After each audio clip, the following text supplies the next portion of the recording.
She stood in the center of the Driskill Hotel ballroom, champagne glass raised, about to deliver a toast that would destroy the family who tried to erase her. 3 years of silent dinners, cropped photos, and whispered insults had led to this, the moment Natalie Brennan would stop being invisible. But what the 200 guests in designer gowns didn't know was that her revenge wasn't just about exposure. It was about the man standing in the shadows who'd helped her plan everything, the private investigator who'd uncovered secrets worth millions and had fallen dangerously hard for the wife everyone underestimated. Have you ever been erased from your own life by the people who promised to love you? Have you sat at family dinners where no one asked your opinion? Been cropped from photos like you were never there? Watched your husband choose his mother over you again and again? This is what happens when a woman decides she's done being the ghost in her own marriage. But here's what they didn't see coming. Sometimes the quietest person in the room is the most dangerous. Hit subscribe because this story proves that revenge served cold is a work of art. Drop a comment if you've ever wanted to expose the truth about people who smile in your face while stabbing your back. Now let me take you back to where the cracks first started to show. The photograph should have included her, but when Vivienne posted it to Instagram, Natalie's face had been carefully edited out, leaving only a blonde blur where she'd stood beside Trevor. She'd stared at her phone for 10 minutes that Sunday morning, zooming in on the empty space where she'd existed just hours before. The women's weekend at the lakeside property, Vivienne, Rochelle, Trevor's cousins, even Fallon, the ex-girlfriend his mother still called the one that got away, everyone except Natalie. The Whitmore estate sprawled across 3 acres of manicured lawns and old money arrogance, every room filled with portraits of ancestors who'd never had to prove they belonged. Natalie walked through it like a guest who'd overstayed her welcome. You knew about this. Not a question. She held the phone toward Trevor, who barely glanced up from his laptop. About what? The gathering. Your mother's lakeside house. The entire family was there. He sighed, the same tired sound he made every time she brought up his family. Mom wanted quality time with the women in the family. It wasn't personal. I'm your wife. And she's my mother. Can we not do this right now? 3 years ago, he would have pulled her onto his lap, kissed her neck until she forgot what they were arguing about. Now he typed another email, dismissing her without looking up. That night, rage finally overrode pride. She opened her laptop and searched. Private Investigator Austin, Texas Family Matters. The email notification came at midnight, a response to the inquiry she'd sent 3 days ago, when rage had finally overridden pride. Ms. Brennan, I've reviewed your case. We should meet. Tomorrow. Come alone. The signature read, Cole Harrison, Private Investigations. Have you ever felt invisible in your own home? When was the last time someone made you feel like you didn't matter? Tell me in the comments. His office wasn't what she expected. No dusty files or cigarette smoke. Just floor-to-ceiling windows overlooking downtown Austin, and a man whose eyes missed absolutely nothing. Cole Harrison looked like he'd walked out of a cologne ad and into a profession that required shadows. Sharp jawline, rolled sleeves exposing forearms that suggested he did more than type reports. Eyes the color of Texas whiskey that seemed to read every thought she'd tried to hide. Mrs. Whitmore? He gestured to the leather chair across from his desk. Coffee? Just Natalie, please. And no, thank you. He nodded, settling into his chair with the easy confidence of someone who knew exactly how this would end before she did. You mentioned family exclusion in your email. Tell me what's happening. She did. 3 years of forgotten invitations, edited photographs, whispered conversations that stopped when she entered rooms. Trevor's promises that it would get better. It never did. Cole listened without interrupting, fingers steepled beneath his chin. When she finished, he slid a folder across the desk. I did preliminary research after your email. The Whitmores are fourth-generation real estate. Family trust worth approximately $47 million. Your husband Trevor is CFO of Whitmore Holdings. His mother Vivienne controls the board. Natalie opened the folder. Financial statements, property records, family trees. How did you get all this? Public records. Basic background check. His gaze lingered on her wedding ring. But here's what's interesting. There are irregularities in the trust fund transfers. Money moving in patterns that don't match standard operations. Her hands trembled slightly as she flipped through pages. His fingers brushed hers as he reached across to point out a specific line item. Neither pulled away immediately. They don't just exclude you, Mrs. Whitmore, they're systematically erasing you. The question is, do you want to disappear, or do you want to make them remember exactly who you are? Something in his voice made her look up. He was watching her with an intensity that had nothing to do with professional courtesy. I want them to understand they made a mistake. Then we'll make sure they do. As she left his office, Cole called out, Natalie? Her first name, not Mrs. Whitmore. Whatever you're planning, and I can see you're planning something, make sure it's worth the fallout, because after tonight you can't go back. He was right. She didn't want to. Have you ever met someone who saw the real you when everyone else looked right through you? Drop a heart if you know that feeling. Every powerful family has secrets buried deep. Natalie was about to start digging. The coffee shop on South Congress buzzed with Austin's creative class. Tattoos and MacBooks, indie music, and cold brew.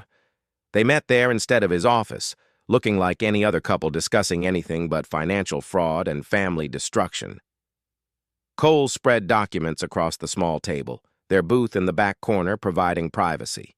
His knee pressed against hers in the cramped space. Neither acknowledged it. Neither moved away. Vivian's been diverting funds from the family trust for 6 years. Small amounts at first, then increasingly larger transfers. She's good. Routing through shell companies, legitimate-looking invoices, but the pattern's there if you know what to look for.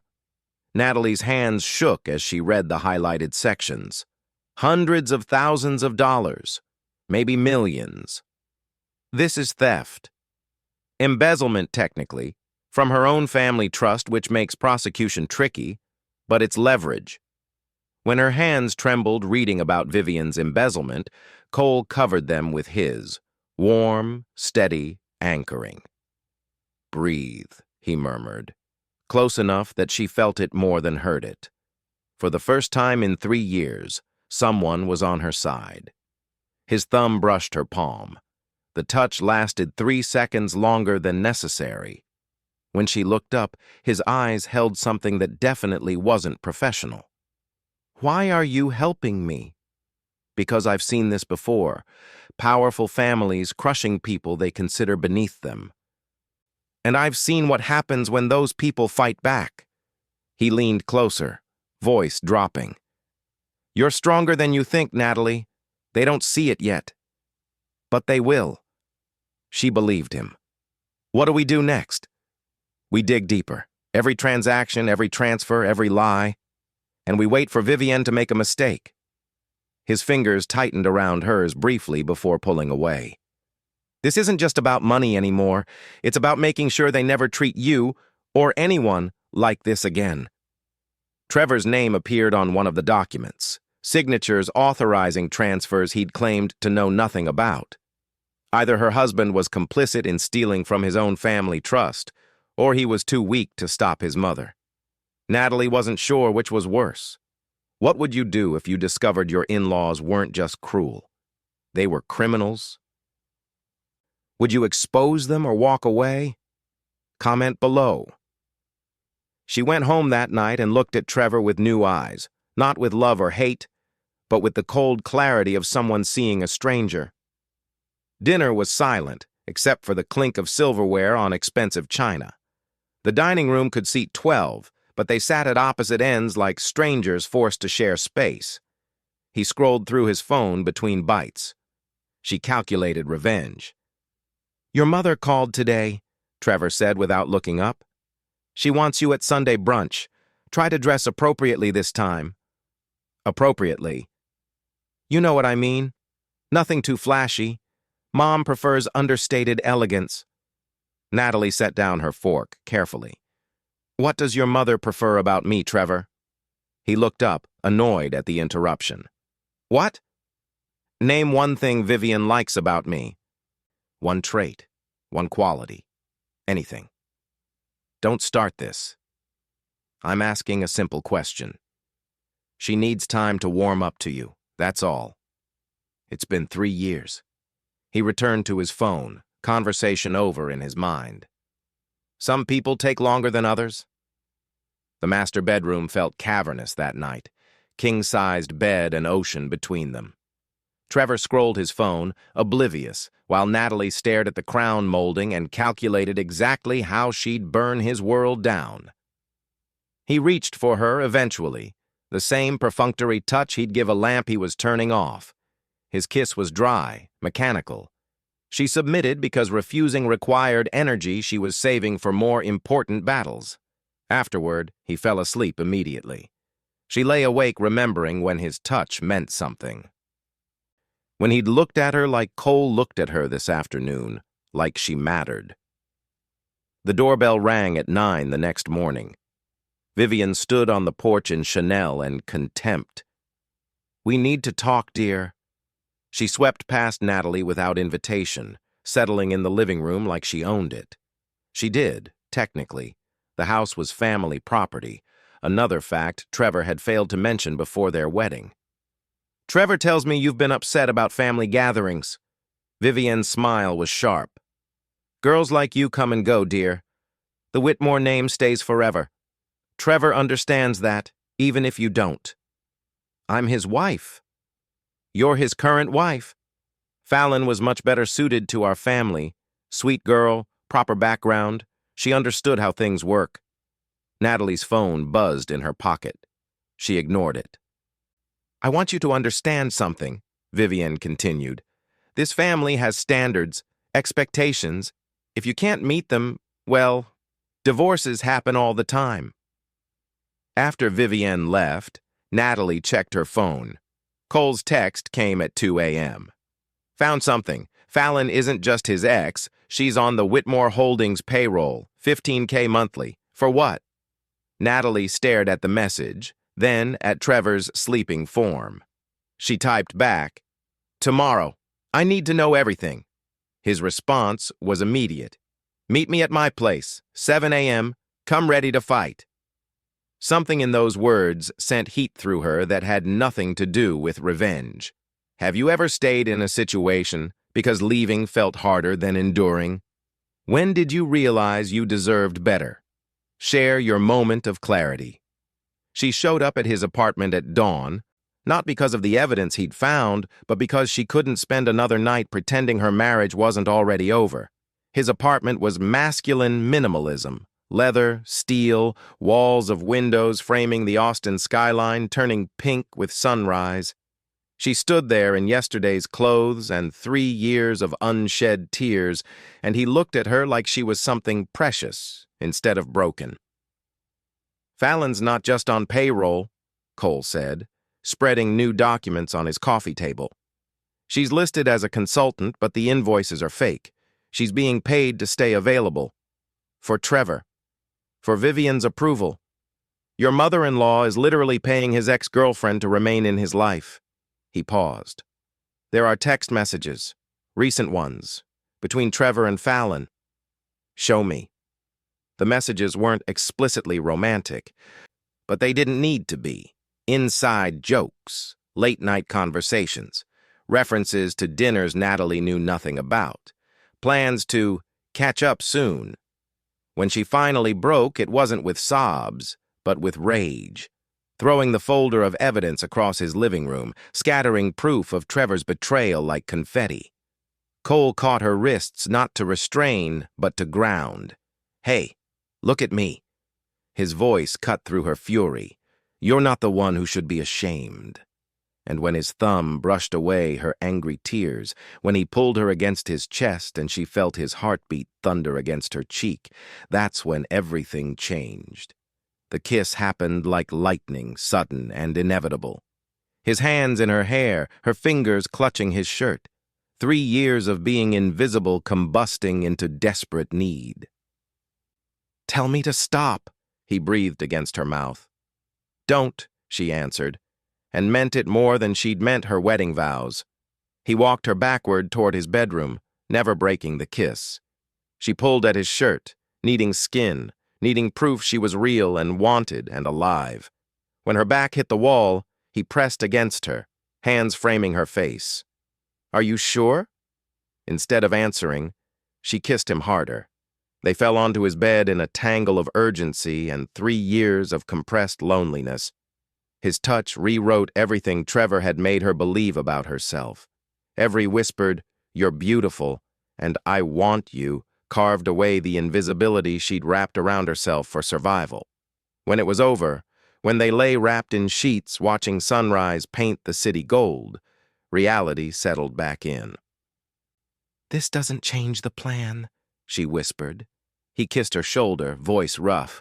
"I know, but it changes everything else." Her phone buzzed, Trevor asking where she was. For the first time in 3 years, she didn't answer. "When was the last time you felt truly seen?" When someone's touch meant more than words ever could. Drop a comment if you understand that feeling.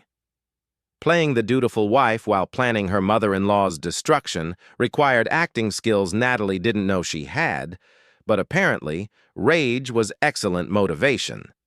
The Sunday brunch table at Vivienne's estate glittered with crystal and passive aggression. Natalie smiled through Rochelle's backhanded compliments about her department store dress, all while knowing the contents of the flash drive in her purse could destroy everyone at this table. "Natalie, dear, you look tired," Vivienne said, voice dripping false concern. "Marriage can be exhausting when you're not used to our lifestyle." "I'm sleeping fine, thank you." Trevor's hand found her knee under the table, not affection, but warning. Behave, don't make waves. She removed his hand gently, taking another sip of mimosa. Rochelle leaned forward, diamonds catching sunlight. "You know, darling, Fallon's been asking about you. Such a shame how things ended. She would have been perfect for this family." Trevor didn't defend her. He never did. Natalie's phone buzzed in her purse. She ignored it, focusing on cutting her eggs Benedict with surgical precision. Later, in the bathroom, she read Cole's message. "Guest list for the party includes Mayor Richardson and 3 city council members. All took Vivienne's money. All will be there." She typed back, "Perfect. More witnesses."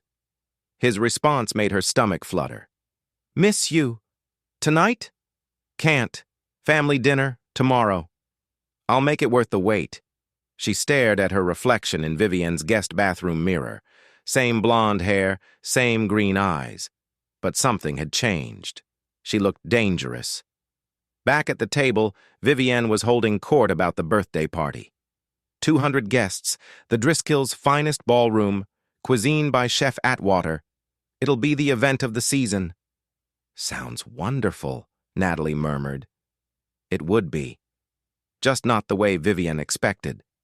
That night, lying next to Trevor in the dark, she let herself think about Cole, his hands, his mouth, the way he looked at her like she mattered.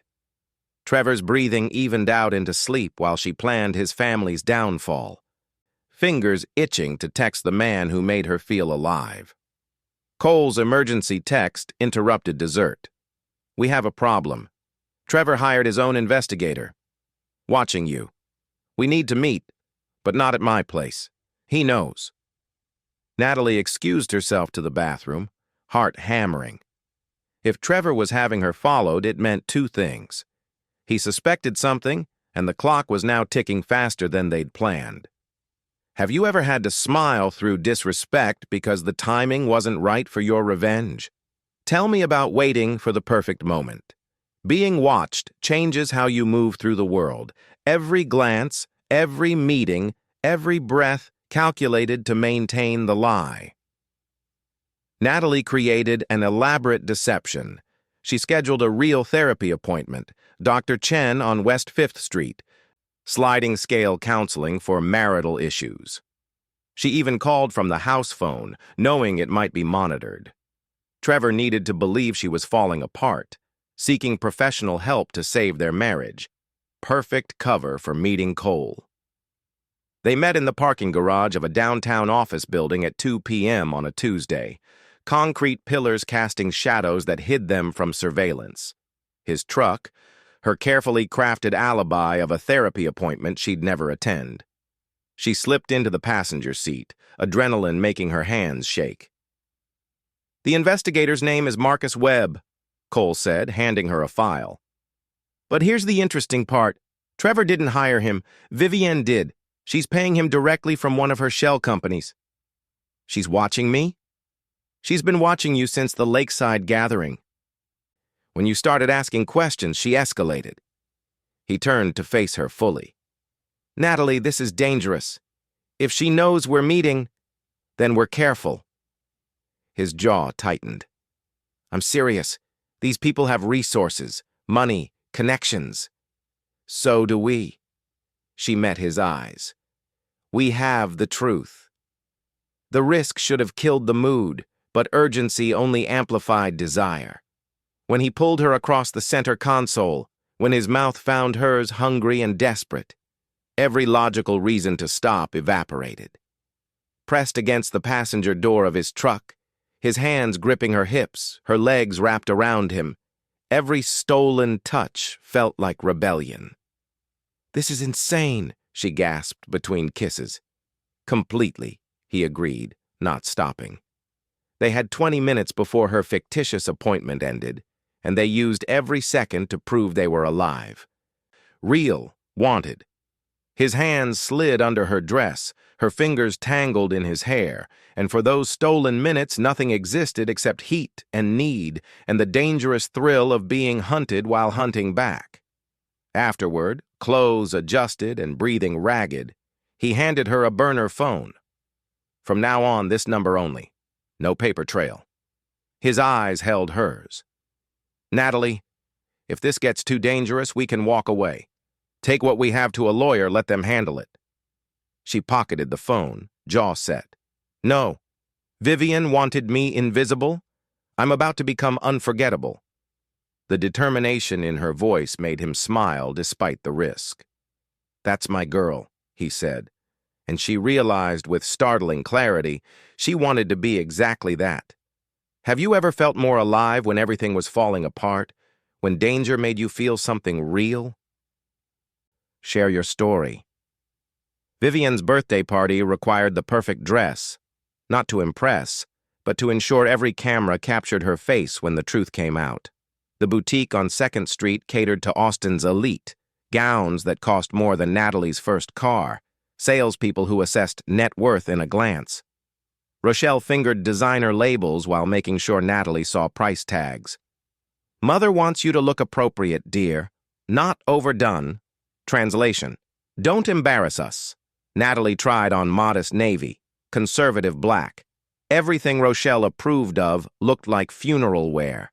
Then she saw it, crimson silk that required confidence to wear, cut to remind everyone she had a body Trevor no longer touched. "That's a bit much," Rochelle sniffed. "I'll take it." In the dressing room, she snapped a photo and sent it to Cole's burner number. His response was immediate. "Jesus Christ, Natalie, you're going to stop hearts." She smiled at her reflection, then typed, "Just one, Vivienne's." Back at the mansion, Trevor was waiting. His investigator had clearly reported her therapy appointments, her afternoon errands, her changed behavior. "Who is he?" Trevor demanded, blocking the bedroom doorway. "Does it matter? You stopped seeing me years ago." "You're my wife. Only on paper. Emotionally, I've been single for 3 years." He grabbed her arm, not hard enough to bruise, but hard enough to remind her he thought he owned her. "I know you're having an affair."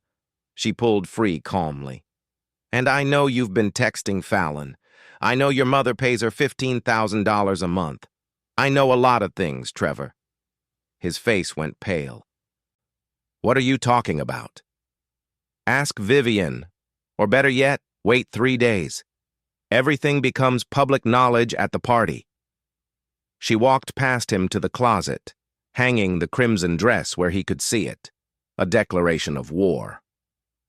That night, Cole's message came through. Final evidence package ready. Bribery, embezzlement, fraud. All documented, all verified. This is really happening. She typed back, 3 days until the party. 72 hours until the Whitmore Empire learns my name. The dress she chose wasn't appropriate or understated. It was devastating. Crimson silk that required confidence to wear, cut to remind everyone she had a body Trevor no longer touched. When Cole saw the photo, his response was immediate. Jesus Christ, Natalie. You're going to stop hearts. She smiled at her reflection, then typed, just one. Vivian's. 3 days until the party. 72 hours until the Whitmore Empire learned her name. When did you stop caring what someone thought about you? That moment of liberation. Describe it below. 24 hours before you destroy everything you've known for 3 years, you take inventory of what you're willing to lose and what you refuse to let go. They worked at his dining table until midnight, laptops glowing, evidence organized into digital presentation that would play on every screen at the Driskill. Proof of embezzlement, bribery, Trevor's complicity, Fallon's payoff, everything. Once this goes live, there's no stopping it, Cole said, reviewing the final sequence. News outlets will pick it up within hours. Federal investigators will have to act. Good. He looked at her across the table, this woman who'd walked into his office 3 months ago invisible and terrified, now sitting here calm and certain about burning down an empire. You're not scared? Terrified, she admitted, but more afraid of staying invisible. When the last file loaded, when everything was ready, Natalie stood from the table, hands shaking with adrenaline and 3 years of compressed rage. Cole pulled her into his arms. Not with passion yet, but with understanding. Tomorrow everything changes, she whispered against his chest. It already has, he answered, tilting her face up. This kiss wasn't hurried or desperate. It was certain, a promise. He undressed her slowly, reverently, like unwrapping something precious he'd fought to earn. Whatever happens tomorrow, he said between kisses down her throat. Whatever fallout comes, I'm not walking away from this. From you. She pulled him toward the bedroom, done with words. His touch was worship and declaration. Every whispered, "You're perfect, and I've got you," rewrote 3 years of being told she didn't belong. When she finally shattered in his arms, it wasn't just physical release. It was emotional liberation. They lay tangled afterward, his fingers tracing patterns on her bare shoulder. Stay, he murmured. Don't go back there. I have to. One last performance. Morning came too fast. Cole handed her a flash drive. Backup of everything, insurance if something went wrong. I need you to promise me something, he said, hands framing her face. If this turns dangerous, if Vivian tries anything, you run. Straight to me. To the lawyer, to anyone but back to that house. Natalie kissed him instead of answering because they both knew she wasn't running from anything ever again. She went home at sunrise to shower and change, key turning in the lock of the Westlake mansion one last time as Natalie Whitmore. Trevor was already gone, probably with his mother finalizing party details. Good. Let them prepare for celebration. Natalie was preparing for war. And in 18 hours, at 7 p.m. sharp, the first shot would fire. Have you ever stood on the edge of destroying your old life to build a new one? What gave you courage to jump? Tell me in the comments. The Driskill Hotel, transformed for Vivian's 65th, looked like money and legacy. Chandeliers dripping crystal, champagne flowing. 200 guests who thought they were celebrating a birthday instead of witnessing an execution. The ballroom glowed golden, every detail screaming Vivian's refined taste. Cream roses, string quartet, guests in black tie, and Texas oil money. Natalie entered in her crimson dress, and conversation actually stopped. Good. She wanted witnesses. Trevor appeared at her elbow, gripped tight on her arm. "Behave tonight. Mother's worked too hard for you to ruin this." "I wouldn't dream of ruining anything." She spotted Cole across the room, camera in hand, playing photographer. Their eyes met for half a second, long enough to feel electricity arc between them, short enough that no one else noticed. Vivian held court near the stage, accepting congratulations and air kisses. When she saw Natalie, her smile sharpened. "Natalie, dear, how bold of you." Eyes raking over the crimson dress with clear disapproval. "I wanted to make sure everyone remembered tonight." "Indeed." Vivian turned to greet the mayor, dismissing Natalie without another word. "Perfect. Let her feel safe. Let them all feel safe." Trevor introduced her to guests as "my wife Natalie," voice flat, like reading from a script. Several people didn't hide their surprise. They'd clearly heard she existed but never expected to see her. One woman, dripping diamonds and judgment, actually said, "Oh, you're real. I'd heard rumors Trevor had remarried, but we never see you at events." "I'm working on being more visible," Natalie replied sweetly. Across the room, Cole adjusted his camera angle, capturing everything. In 40 minutes, those same screens showing slideshow of Vivian's life would display evidence of her crimes instead. Natalie's phone buzzed in her clutch. Cole's message. "Tech ready? Give the signal when you're ready to drop the bomb." Vivian took the microphone for opening remarks, thanking guests for celebrating family legacy and enduring values. Natalie smiled at her mother-in-law, raised her champagne glass, and texted back a single word. "Now, have you ever walked into a room knowing you're about to change everything? That mix of terror and exhilaration, describe it. They say revenge is a dish best served cold, but watching Vivian Whitmore's face drain of color as evidence of her crimes played on every ballroom screen felt warm, satisfying, perfect. The screens flickered to life mid-toast. Bank transfers, forged signatures, email exchanges discussing bribery. Vivian's voice kept going for 3 seconds before her brain caught up with her eyes. The champagne glass slipped from her manicured hand, crystal shattering on marble like the illusion of respectability. "What is this?" someone shouted from the back. The slideshow continued. $3 million moved through shell companies. Mayor Richardson's signature on documents approving zoning changes hours after receiving $200,000 from Vivian. City council members whose votes suddenly aligned with Whitmore Holdings' interests after receiving generous consulting fees. Trevor stood frozen, watching his family's crimes displayed in high definition. Natalie walked to the front of the room, taking the microphone from the stunned MC. "For 3 years, I was invisible in this family. Tonight, let me introduce myself properly. My name is Natalie Brennan Whitmore, and I have receipts." The room exploded. City officials scrambled toward exits. Family friends pulled out phones, recording everything. Rochelle screamed at Trevor to do something. Vivian tried damage control. "This is absurd. Obviously doctored. Federal agents verified every document," Natalie said calmly.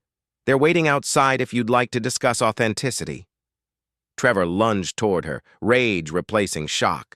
"You crazy—" Cole intercepted him physically, stepping between them. The photographer dropped his camera facade, protective instinct taking over. "Don't," Cole warned, voice deadly quiet. Trevor stared at him, then at Natalie. Understanding crashed over his face. "Him? You're sleeping with the investigator?" "I'm in love with a man who sees me," Natalie corrected. "Something you never did." Security moved toward Vivian, who was now screaming about lawsuits and conspiracies. News crews pushed through the entrance, cameras rolling. The carefully curated birthday celebration had become a crime scene. Guests fled, some recorded, a few cheered. As security escorted Vivian out, irony not lost on anyone, as news crews materialized outside, as the Whitmore empire began its public collapse, Trevor grabbed Natalie's arm one last time. "You destroyed everything," he hissed. She smiled, removing his hand calmly. "No, I just stopped pretending your family didn't do that years ago. I'm just the one who brought the lights up." She walked toward Cole, toward the exit, toward freedom. Behind her, Vivian's carefully constructed world burned. Ahead, cameras flashed and questions screamed. But Natalie Brennan was done being invisible. If you could expose one truth that everyone pretends not to see, what would it be? Drop it in the comments. The morning after you burn down an empire, you wake up either terrified or liberated. Natalie woke up both, in Cole's arms, with her phone exploding with messages she'd never read. News vans camped outside Cole's building, but inside his apartment felt like sanctuary. Morning light, coffee brewing, the man who'd helped her find her spine watching her with mix of pride and concern. "National news picked it up," he said, scrolling his laptop. "CNN, Fox, MSNBC, they're calling it the biggest financial scandal in Texas this decade." Natalie sipped coffee, watching helicopters circle outside. "Think Vivian's regretting that guest list?" He laughed, pulling her onto his lap. "You're handling this remarkably well. I planned for this." She kissed him softly. "I knew what would happen." "No regrets?" He pulled her back to bed despite the chaos outside, hands mapping her body like terrain he'd memorized but never tired of exploring. "Not one," she answered, and proved it by taking control, showing him exactly who she'd become. Confident, fierce, free. They made love while the world outside screamed for interviews and explanations. His touch reminded her why she'd risked everything. Being seen, being wanted, being real, worth any cost. "I need to tell you something," Cole said afterward, fingers tracing patterns on her shoulder. "The investigation became personal months ago. I fell for you the second time you walked into my office, determined and terrified and refusing to back down." "I know." "You knew?" "Cole, I've been watching you too." She kissed him. "When this settles, when the dust clears, I want to try this for real, not just revenge and stolen moments, actual relationship." "Already planning on it," her lawyer called at 10. The prenup was ironclad. Natalie owed the Whitmores nothing financially. Trevor could cry betrayal all he wanted, but legally she was free. Divorce papers were filed by noon. She reclaimed her maiden name officially, Natalie Brennan. The knock on Cole's door came at 1. Federal agents with questions about Vivian's bribery scheme and a request. Would Natalie be willing to testify? Her cooperation could guarantee prosecution. It would also mean months of depositions, public testimony, reliving every moment of exclusion and humiliation. But it would also mean the Whitmores couldn't plea bargain into irrelevance. Cole squeezed her hand, leaving the choice to her.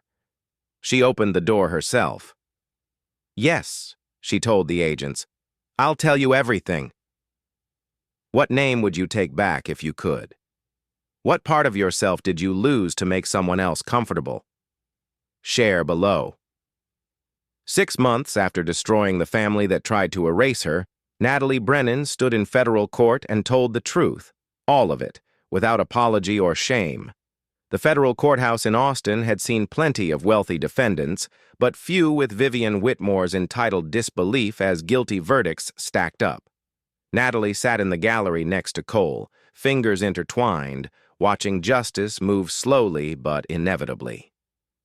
The prosecution built their case document by document, every transfer, every bribe, every fraudulent signature displayed for the jury. Vivian's lawyer tried claiming she was framed, that disgruntled family members fabricated evidence. Then Natalie took the stand. "Mrs. Brennan," the prosecutor began, "tell us about your relationship with the defendant." She did. 3 years of systematic exclusion. Photos she was edited from, gatherings she wasn't told about. The message was clear. She didn't belong, never would, should disappear quietly. "When you make someone invisible," Natalie testified, "you don't realize they're watching everything, learning everything, documenting everything." The jury ate it up. Vivian's lawyer couldn't shake her testimony. She had dates, times, witnesses. Cole's investigation provided the financial crimes. Natalie provided the motive. Trevor accepted a plea deal, 3 years probation, permanent ban from financial management positions. His empire reduced to a modest apartment and destroyed reputation. Vivian got 5 years federal prison. Multiple counts of bribery, embezzlement, fraud. The verdict came down on a Thursday afternoon. Guilty on all counts. That night, they celebrated not just legal victory, but survival. He backed her against the door the moment it closed, dress already unzipping, her laugh swallowed by his kiss. 3 years of being unseen had led her to someone who looked at her like she hung the moon. "I love you," he said against her skin, and she realized he'd been saying it in actions for months. "Show me," she challenged, and he did, thoroughly, worshipfully, until they collapsed in his bed, sated and certain. The interview requests started immediately. CNN wanted her story. A major publisher offered 6 figures for a book deal about financial abuse within families. "What do you think?" she asked Cole over breakfast. "I think you've got a story worth telling. Help other people document what's happening to them before it's too late." The letter arrived via courier. Whitmore Holdings remaining board offering settlement to avoid civil suit. 7 figures. Natalie could take the money and disappear, or she could countersue and fight for every dollar Vivian embezzled. Cole watched her read it, waiting. "What do you want to do?" She smiled, folding the letter. "I want them to understand that I don't need their money. I never did. What I needed was respect, and I took that myself." She handed him the letter to shred. "Let them keep their settlement. I've got everything I actually want." When have you turned your pain into power? Transformed the worst experience into something meaningful? Tell your story of resilience. 1 year after the birthday party that ended an empire, Natalie Brennan stood on a TED Talk stage telling her story. But this time, she controlled the narrative completely. The TED stage felt natural now. Lights bright, but not harsh. Audience of thousands hanging on every word. She'd told this story 50 times, but it never got old. The moment she stopped being invisible and started being inevitable. "They tried to make me small. I made myself essential. They tried to erase me. I documented everything. They underestimated me. I won." Standing ovation.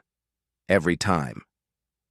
Her consulting firm, Brennan Advocacy Solutions, helped people document family financial abuse before it destroyed them.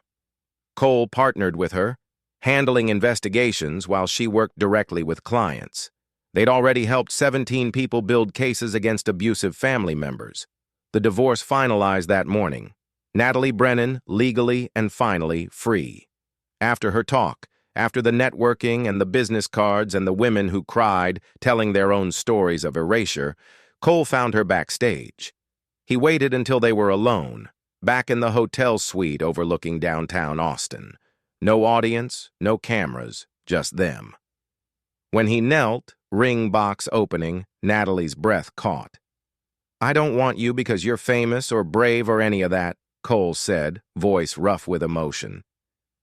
"I want you because when you walked into my office a year ago, I saw someone refusing to disappear, and I knew then I'd never meet anyone like you again." She pulled him up, kissed him before answering. "Yes, but Cole, I'm keeping my name." He laughed, sliding the ring on her finger. I'd expect nothing less. They made love slow and reverent, celebrating not just engagement, but becoming. Two people who'd found each other in the middle of chaos and built something unshakable. His hands knew every curve now, every place that made her gasp. Her confidence matched his intensity, equal partners in every way that mattered. June wedding, she murmured afterward. Garden ceremony, small guest list. Whatever you want, you're in charge. She was. Of this, of them, of her entire life. News reached them later. Vivienne was serving her sentence in federal prison. Trevor lived in a one-bedroom apartment, working retail, career destroyed. Rochelle sent a public apology Natalie didn't acknowledge. Her mother called, proud beyond words. You did what I never could. You fought back. The morning of their engagement party, an envelope arrived. No return address, postmark from Federal Women's Facility. Inside, a single card in Vivienne's handwriting. You won. No apology, no explanation, just acknowledgement. Natalie showed it to Cole, who asked if she wanted to respond. She dropped it in the trash. She wants the last word. I don't need it. She can spend the next 5 years thinking about that. What would you tell your past self who was enduring something unbearable? What wisdom comes from surviving? Share in the comments. 2 years after standing invisible in a mansion that wasn't home, Natalie Brennan Harrison walked into the Driskill Hotel ballroom, not as a victim, but as the keynote speaker for Austin's Women in Business Summit. The Driskill ballroom looked different, filled with ambitious women instead of old money, energy crackling with possibility instead of judgment, faces turned toward the stage with hope instead of condescension. Natalie took the microphone, crimson dress replaced with tailored suit that meant business, and smiled. 2 years ago, I stood in this room while my life exploded. Today, I'm standing here to tell you, explosion was the best thing that ever happened to me. She told her story, the erasure, the investigation, the revenge, the reconstruction. Women took notes. Several cried.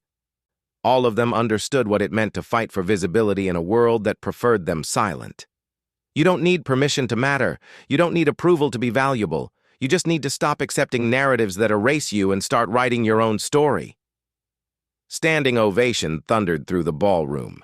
Women lined up afterward with their own stories of family exclusion, workplace discrimination, relationships that diminished them. Brennan Advocacy Solutions gained 12 new clients that afternoon. Cole waited in the wings, watching his wife command the room. Married 3 months now, partners in every sense. That night, after the standing ovation and networking and photographs, Cole met her in their hotel room, not the suite they'd rented, but the exact room where she'd stayed 2 years ago during the birthday party disaster. She'd booked it intentionally, reclaiming space. He understood immediately. Want to make better memories? Absolutely, she answered. And they did, tangled in sheets that had once felt like defeat, but now felt like victory. His hands traced her skin with the familiarity of 2 years together, his voice rough with promise. Marry me next month. Tomorrow.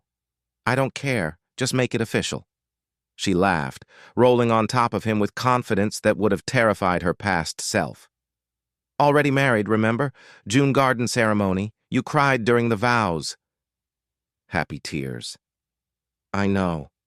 She kissed him deeply. June. Garden ceremony. Small guest list. He gripped her hips, eyes dark with desire and love. Whatever you want. You're in charge. And she was. Of this, of them, of her entire life. Rochelle approached after the summit, hesitant and genuine. I was wrong, about you, about everything. Yes, you were. But I don't need your apology anymore. I just need you to do better for the next woman your family judges. Rochelle nodded, understanding dismissal. Natalie and Cole left the Driskill together, walking past the exact spot where the presentation had played 2 years ago, where her old life ended and this one began. Camera crews tried intercepting them. She waved politely, declined comment, kept walking. She had nothing left to prove. So that's what happens when you stop asking for a seat at the table and build your own. When you transform pain into power, invisibility into influence. If this story resonated, hit subscribe for more true stories about women who refuse to disappear. Drop a comment telling me, what would you do with your revenge opportunity? Expose or walk away? And remember, the best revenge isn't destruction. It's becoming so undeniably successful that you make them regret underestimating you. Until next time, I'm reminding you, never let anyone make you invisible. You matter. You always did.